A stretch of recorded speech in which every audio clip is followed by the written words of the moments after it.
Okay, good afternoon, everybody.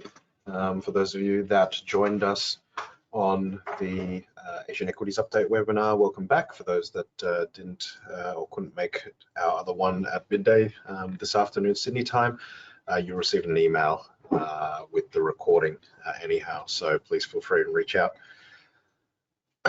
So let's jump straight into emerging markets update. So to give you a bit of context now where we sort of stand with emerging market debt, we've hit a lot of new milestones in the last 12 months. We've taken a sort of a more active approach to taking advantage of the environment, which is COVID-19. And I'll sort of run through that. It's been very, very interesting and very, very rewarding to investors.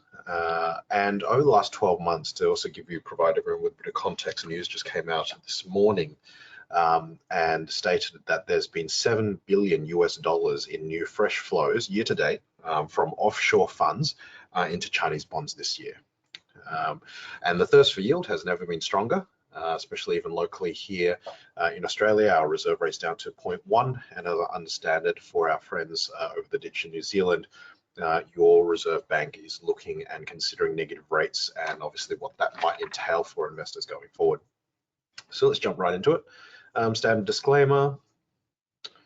So this is what the world looks like for us in terms of opportunities and risks. Obviously, there is the continual Sino trade relations with the US and somewhat so with Australia. So feel free to ask questions that are investment related, of course, in the question box you see in the panel on your right hand side. Obviously, we see a lot of concerns around the debt market. March provided a very big reset point for a lot of investors. Again, it had very little to do with credit risk and had everything to do with liquidity. And effectively, a lot of people were very, very concerned around not being able to get out, and sort of rehashed a lot of what happened during the GFC. Our CIO, Gordon Yip, his very simplistic but very effective way of describing what happened in March this year was effectively saying, we saw the liquidity come out of the system in the same way that Lehman Brothers collapsed, or the lead up to Lehman Brothers collapse, within a 48-hour period. Okay, so liquidity dried up. What took over a year to do during the GFC took 48 hours in the COVID crisis. So it was very, very interesting to watch, and that provided us with a lot of opportunity to sort of de-risk our portfolio, but also increase the overall return profile to your investors. So just a quick update, Value Partners, our managers, excuse me, based in Hong Kong, now manage about 12.5 billion in total FUM, of which 8 billion is equities and 4.5 billion is fixed income. And we have our 70 investment professionals on the ground looking for investment opportunities. Biggest team in the world, looking after a single region. We do not profess to know anything other than investing in Asia and to a certain extent emerging market debt as well. So one of the key things that we say is find specialists in a world where rates will remain low for a very long time. Seek out active management. Bonds is the most challenging sector at the moment. Bonds are very expensive in Western markets. So, the key thing I say is if you buy an index bond exposure now for your clients, and unfortunately, being very frank, as many of you know I am, advisors unfortunately do not understand how debt works in a broad case, because the amount, and this is represented by the amount of flows we're seeing into index bond strategies, is astounding and also very concerning. If you use a backward mirror to look at bond strategies, it gives you no guidance as to what the future looks like, especially as interest rates has effectively structurally come down in 30 years. And then that has brought about a lot of capital gains. But we're sort of at that point now that if you buy, let's say, an index Australian bond fund, you're basically looking down the barrel of buying a portfolio of bonds that cost you about $115 a bond. In 7 years' time, you'll get back $100 and you'll get paid about a 3% yield. Net, you effectively get paid about 0.7 of 1% per year in total return, but you have to face your clients and tell them that they're going to lose 2% a year on their capital value. That's because rates have come down so much. So be very, very careful in terms of how you allocate to bonds. Very, very dissimilar to how you would consider equity investments. So we still have kept up across our team of 70, 6,500 company visits. Not very difficult given the fact that we have over 70 people, and therefore on average we're looking at just under 100 visits per person per annum. One-on-ones, not broker research visits. We continue to expand our fixed income investment team, and probably what's going to be interesting and sort of flagging that out to everybody here is Lily Howe has been a great asset to the team. She is in charge of onshore debt. So as many of you know, that investment strategy on behalf of your clients, 100% of our debt at this point in time is offshore, all denominated in US dollars. We are considering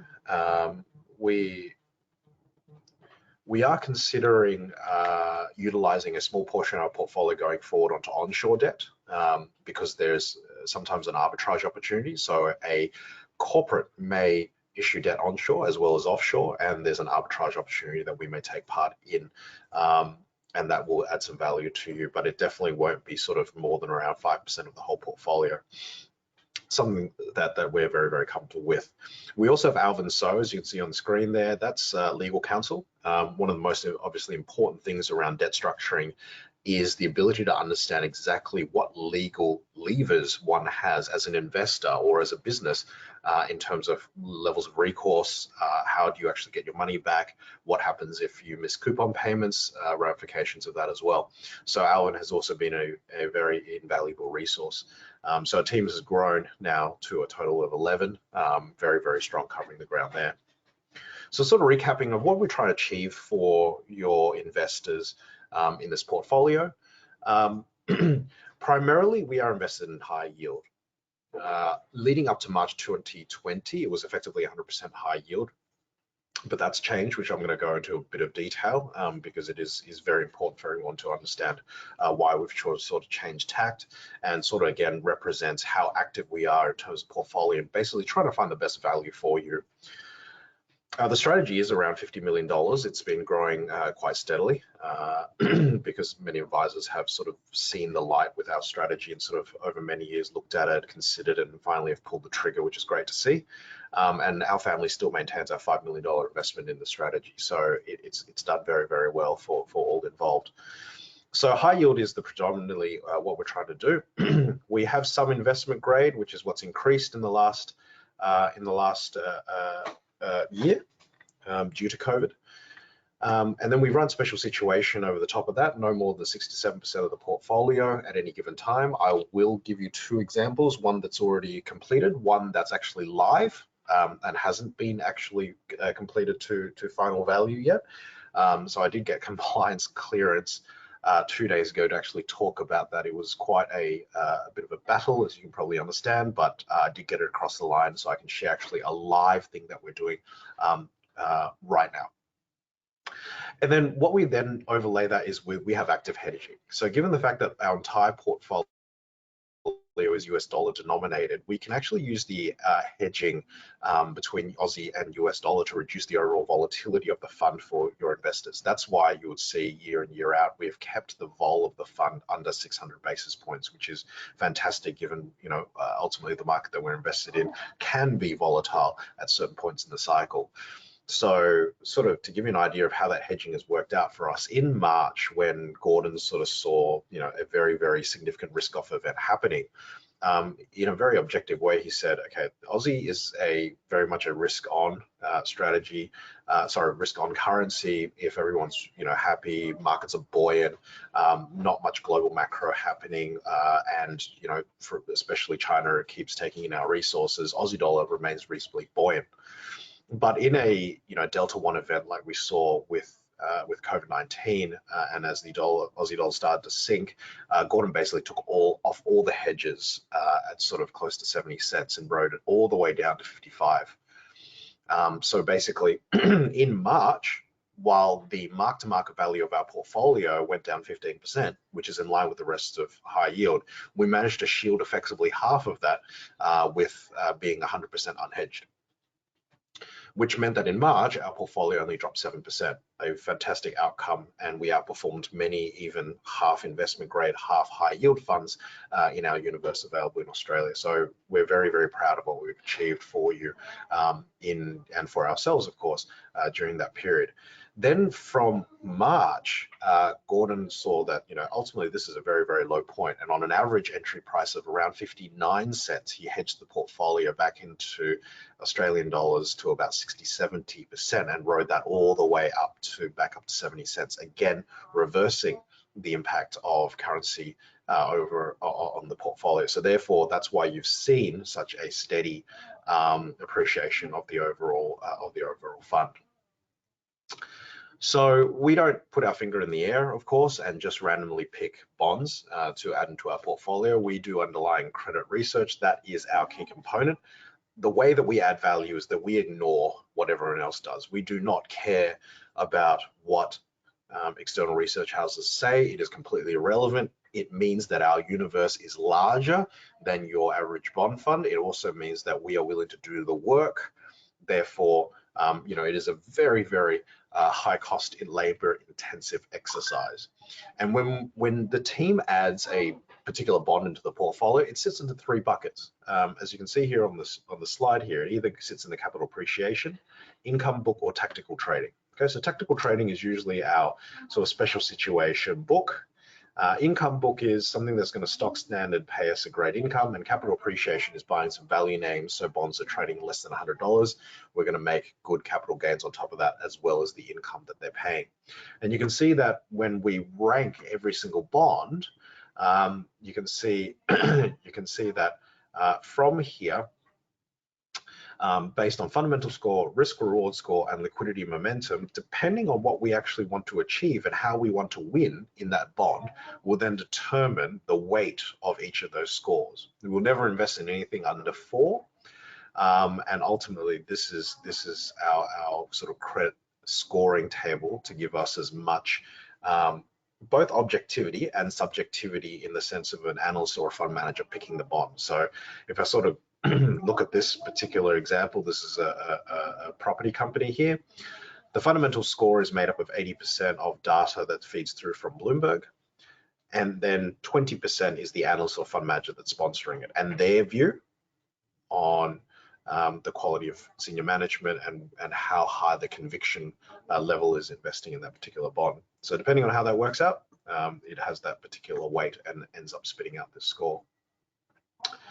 So everyone's desperate for yield, whether or not you want to or not understand or deny that rates are really low.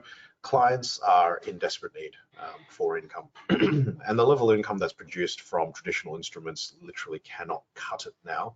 And under any sort of measurement benchmark, once you take away your fee, platform fees, admin fees, your clients are all in negative territory in traditional income products.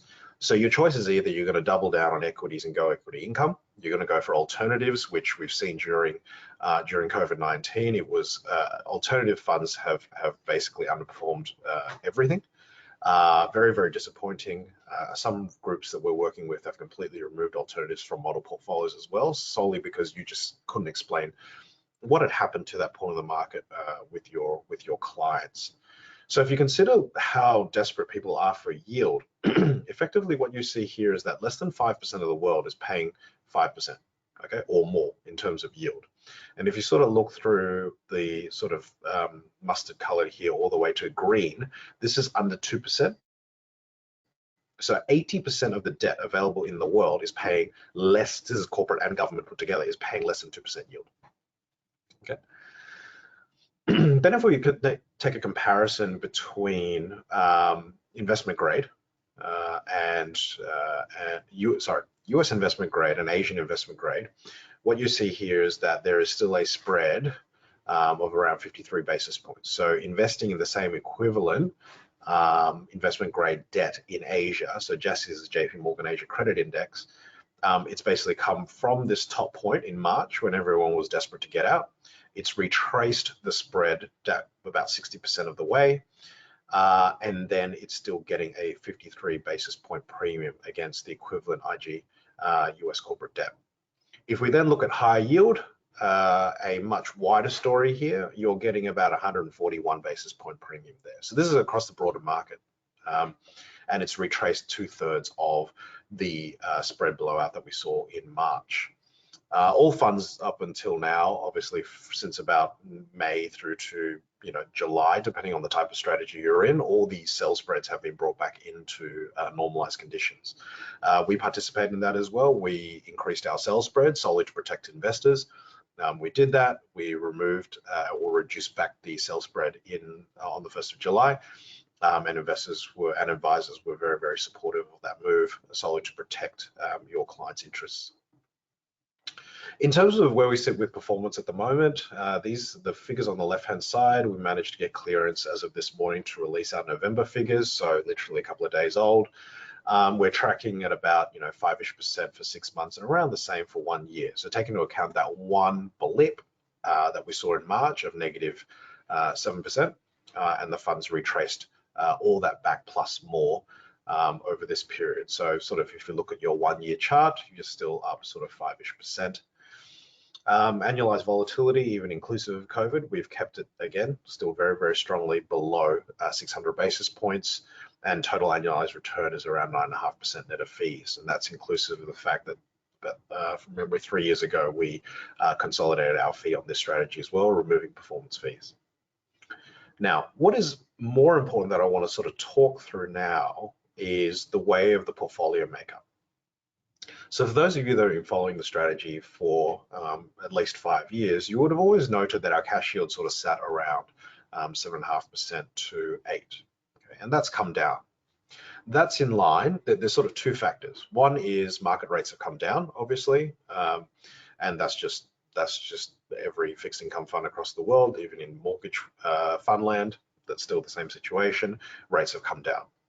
The second part of it is our reset in March with regards to COVID and the way that a lot of debt reset their pricing. What I mean by reset is you had a lot of investment grade debt effectively get sold off very heavily to the point where our team basically said, we can actually buy investment grade debt, senior debt, of course, at high yield prices under a normal set of conditions. So what do we mean by high yield prices? We're talking about the actual discount against its par value of $100.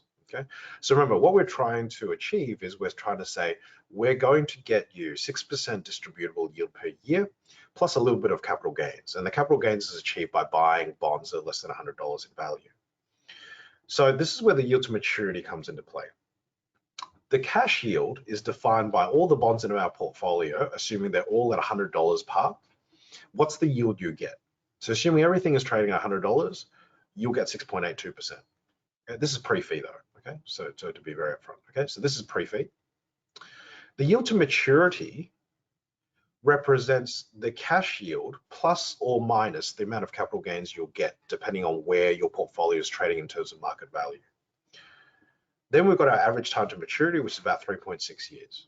So this is what we're saying. For the next 3.6 years, if we continue to hold these 54 bonds and won't sell or buy anything new, which obviously won't happen. So this is always data at a particular point in time. We'll generate 6.82% in cash yield plus just under 200 basis points of capital gain per annum for the next 3 years, okay, or 3.5 years or thereabouts. The problem that most bond funds face at the moment is that the yield to maturity is actually lower than your cash yield. And that's the problem. If you have a yield to maturity lower than your cash yield, it's the opposite. You will make a capital loss every year leading up to the maturity of those bonds. That's the danger in looking at previous performance on bond funds. All the bonds that we buy are fixed rate. So therefore, as rates have come down, we haven't directly been impacted by that. But our cash yield has gone sub 7 because we bought investment grade debt for the first time because the opportunity was basically a no-brainer. The credit ratings you see here on the bottom left. So for the entire history of the fund, you basically never saw triple B or A level debt. We are now holding 22% investment grade, with the remainder being high yield or non-rated. And the way that the portfolio has been structured as well is that the triple B and single A debt are debts with long dated maturity. Okay, because for those of you that understand better or more about how bonds work, the closer you are to the maturity of that debt, the closer it will be to $100. But at the same time, if you have a Delta 1 event like COVID-19, what you will also see is that investment grade debt will trade at a more steady value. It will still get sold off, but it will get sold off in a less sharp manner compared to high yield. Which means that if you are holding a long dated investment grade piece of debt, it will trade more steadily. If you're holding a high yield debt with a long dated maturity, it will get sold off very sharply. If you hold a high yield debt that is short dated maturity and it's getting pretty close to its maturity, it will also trade closer to $100 despite having a Delta 1 event. So we've taken a barbell approach with the way the portfolio is managed. So we're holding 22% in investment grade debt, which is long dated, to reduce the vol if we see any other macroeconomic shocks. And then with the high yield debt, we are holding it in shorter dated maturities to also reduce overall volatility to the portfolio.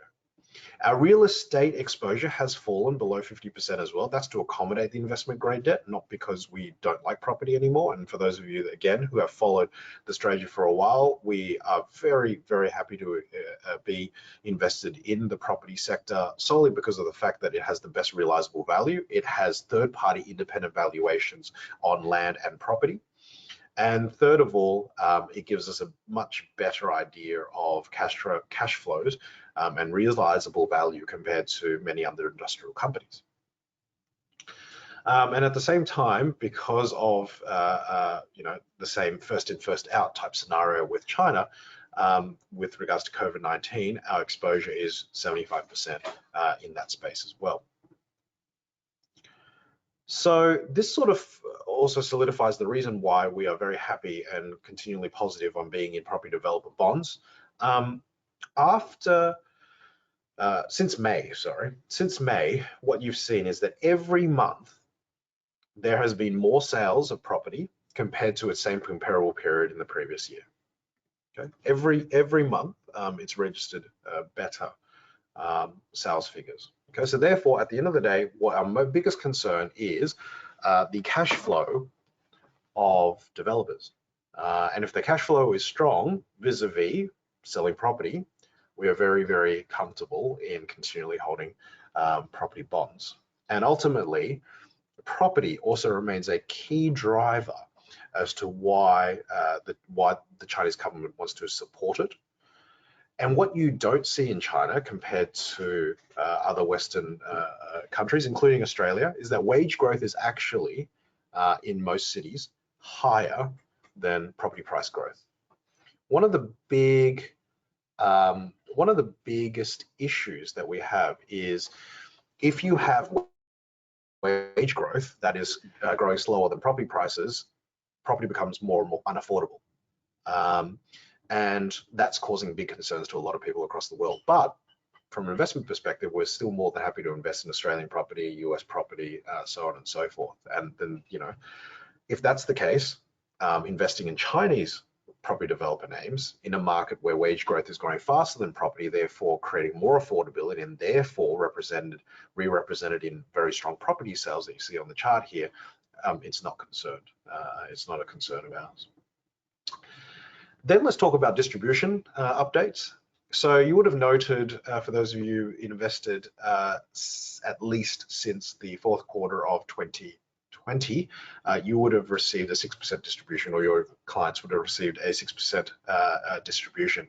That was mainly due to those two hedging movements that Gordon had over the course of the financial year, one in March, and then the other one actually literally on the 28th of June. Just recapping, how trusts work. Ultimately, if we have any accrued income / capital gains in the portfolio ending 30 June, we have to pay all that out and flush it out. So for the financial year, the 4 quarters put together, investors received 10.5% in distribution. And we've maintained another 1.5%. We have never, ever paid less than 1.5% per quarter since the inception of the fund. So that's been a very, very strong attractive point for investors looking for income. So I want to cover off two special situations, that one that's live, one that's already happened. So this first one is Israeli sovereign debt. So Israel is actually our most furthest geographical available country that we can invest in on the Western side. So Israel have been issuing some sovereign debt, which sort of piqued our interest because it's paying on face value 3.8%. But they're issuing 40 and 50-year bonds. We were concerned, not concerned. We were very excited because when they issued the 50-year debt, what you saw was that basically within a week after its primary issuance, it jumped 7% because everyone's really desperate for yield. So if it goes up 7%, then your actual yield, your 3.8% sort of gets closer to becoming sort of 3.4 or 3.3%, and investors were happy at that level. So a month later, at the end of April, we found that this looks really, really interesting. And anchored by Taiwanese investors, we decided to follow suit and said, you know what, a 40-year debt and a 50-year debt of a sovereign makes absolutely no difference from an economic outcome perspective. No one knows what's happening, 30 years from now, let alone 40 or 50. So therefore, if simply a month ago you had the 50-year debt trade 7% up in capital value in the course of a week, we believe that if they issue more debt a week later or a month later, it'll do the same thing, and that's exactly what happened. So this didn't really fall into the special situation in terms of distressed, but this was a no-brainer, absolute no-brainer to us, and this is the power of active management. We made 7% capital gain on the bond, not interested in the yield at all, in a week, and sold out. Now, this is a live one. As I said before, I got clearance from compliance to talk about this because this hasn't been repaid yet. But in light of the fact that no one could actually participate in this bond anymore, I'm allowed to talk about it. So this is Yuhuang, which is a chemical company inside China, and its underlying debt actually defaulted in March this year. So defaulted in the traditional way and was unable to repay its principal. Okay. Then a restructuring proposal went public in October 2020, and that's when that piqued our interest. So we're always in the market looking for this, okay? Just like our equity funds, we are bottom up, okay? Bottom up in investment for us is that we will find any bond where we believe that we can make a great return on. Whether it be equities or fixed income, Gordon always has a great line, and he says, Jonathan, there's no such thing in this world that's called a bad investment. There's only a bad price you pay for an investment. If you are selling me rubbish, if you are giving me a price that's lower than rubbish or almost giving it to me for free, why would I not buy it if I'm taking measured levels of risk? Okay, in the same sense, a great company that is trading at a significant premium is not attractive to me. It is not a good price. It might be a great company, but it's not a great price. So with Yuhuang here, our investment team sat on the company's ad hoc bondholder committee. Okay, so we were very heavily involved throughout the restructuring process. And what we tried to do was, how do we actually recover the money? Because the bond went from sort of, $80, and then people started to get pretty freaked out around its ability to repay, and it got to sort of got to a bottom at the beginning of October when its restructuring came out. It got down to $20. Okay, and then so we decided to jump on the bandwagon after we did our further due diligence. So we worked out that the company in the United States has a large methanol plant where the underlying company owns 40%. Okay. We then managed to bring the company, local government, and a co-investor of the USA assets, so the guys that own the other 60% of the methanol plant, to the table to strike a deal. So we felt comfortable that after they struck the deal, obviously the price of the bond went up. See, you can criticize us and say, well, if we knew what was going to happen, why didn't we buy it at 20 and then we're looking at exiting at 62? We would have made 3 times our money. But we weren't comfortable at this point because we were not at a point where we brought these 3 guys together to strike a deal on the restructure and have a new charge over this asset. So after the deal was struck, we bought it at 52.50. We expect that by the middle of December, the asset will be completely sold down, partially funded back, and we'll get our and we'll sell. We'll get 62 cents in the dollar back. Now the reality is those people that invested at the beginning will have lost 38% of their money. Okay. But in our situation, we're buying it at that distress level, at a restructured level, and we expect by the middle of this month, this will be done and dusted. This is a great special situation example here. This is where we sit now with our return versus volatility chart. We're achieving less than 6% in volatility, but our total return is 9.5%. This is of absolutely no bearing in terms of how you should look forward with fixed income investments, because these 9 years we have seen interest rates come down, not up. So in a market where rates have come down, and if there are funds here within the universe that are generating less than 4% in total return to your clients for the last 9 years, what is it going to do for the next 9 years in an environment where rates cannot actually foreseeably get any lower, unless we're going to go into deep negatives, which creates obviously a whole bunch of other issues. And just to cover off drawdowns on our strategy, you'll note here that our best time periods, I mean, best, everyone sort of understands that, but what's our worst? Our worst is COVID. Okay. Our worst 1 year was one of the restructuring,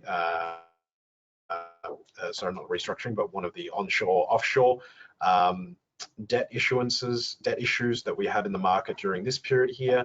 And the worst 3 years we generated a total of 4% inclusive of COVID. Okay, so that was our worst 3 years ever in this strategy. And relative to our peer group here, this is the Morningstar direct data ending October. Obviously, there's no November data out yet. We sit sort of pretty much top quartile, or in the case of 5 years, we're talking like top 1% of the world. And on top of that, SQM has upgraded our fund to 4.5 stars. I think it was 2 months ago. And that's after 5 years of research, consistently upgrading the rating, and it makes us the single highest rated bond fund, global bond fund. They have a domestic bond fund that's 4.5 stars, but we are their only international bond fund that is rated at 4.5 stars. Our upside downside capture is also incredibly strong. Our upside capture against Barclays Global High Yield, we will outperform the benchmark 80% of the time. And then on the downside, we'll capture, 80% of the upside of the times when markets are going up, we will outperform Barclays Global Ag. And then when markets are negative, we will only fall more than the benchmark 30% of the time.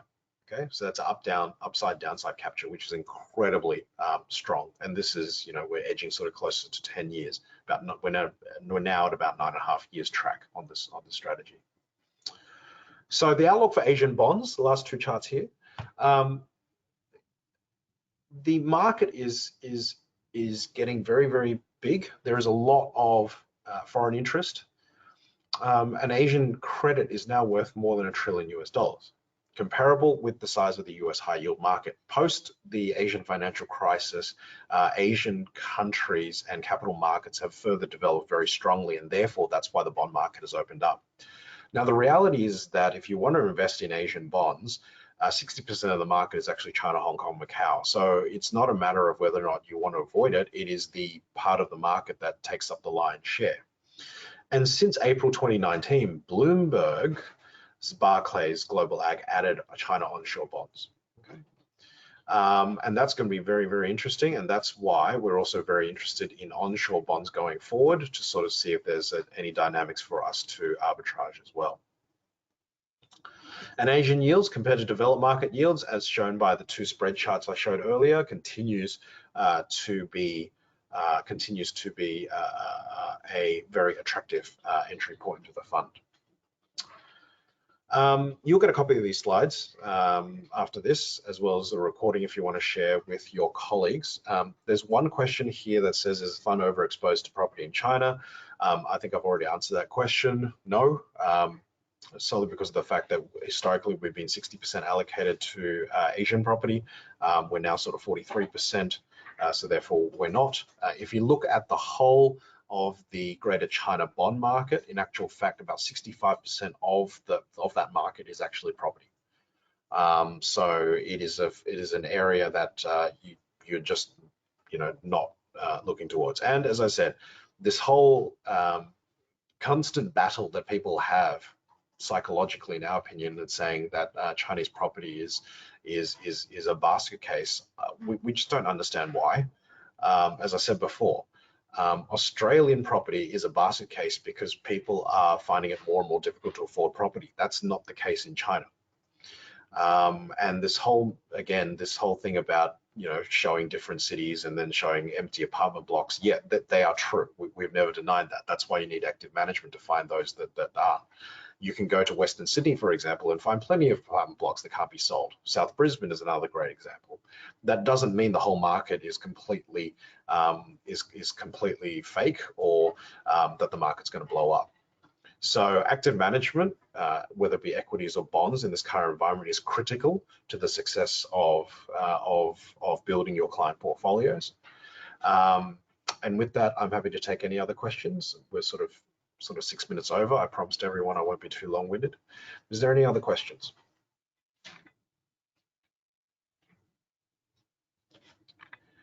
Okay.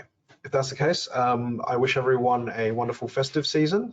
We plan on running monthly webinars, one on equities, one on fixed income every month starting February. We're going to keep it short and sharp to these 30 minutes so that people don't get zoomed out. And please stay tuned. And for anyone that has any further questions, again, you've got details up on the screen. Please feel free to reach out to us. So thank you and have a good afternoon.